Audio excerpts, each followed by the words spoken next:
Assalamualaikum warahmatullahi wabarakatuh. Halo semuanya, perkenalkan nama saya Rizky Oktaromalu. Saya berasal dari SMA Negeri Sumatera Selatan. Hari ini saya akan membahas sebuah buku yang berjudul Is It Good Habits or Bad Habits? Sebuah buku menarik yang membahas hal sederhana tapi berdampak besar dalam hidup kita, yaitu kebiasaan.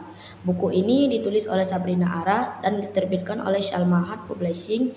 Buku ini termasuk dalam kategori pengembangan diri.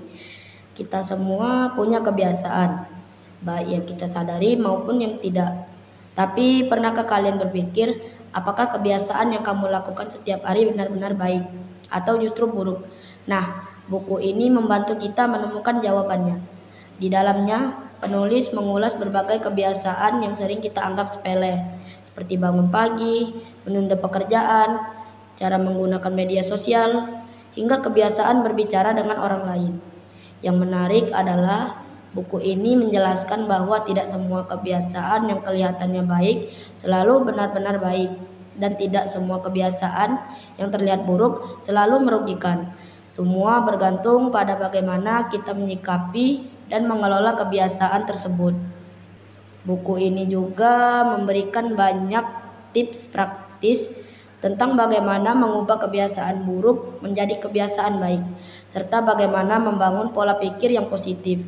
Misalnya, bagaimana mengatasi kebiasaan menunda-nunda atau mengurangi ketergantungan pada media sosial.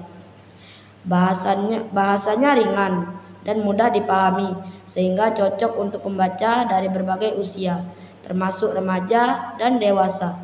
Setiap babnya dilengkapi dengan contoh nyata yang membuat kita merasa relate dengan kehidupan sehari-hari.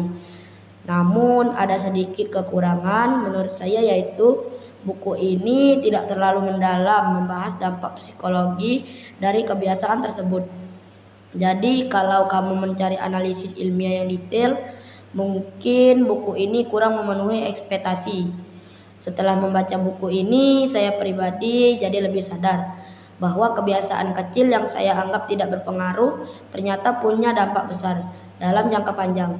Misalnya kebiasaan menunda bangun pagi atau terlalu lama scrolling media sosial bisa membuat saya kehilangan banyak sekali waktu berharga.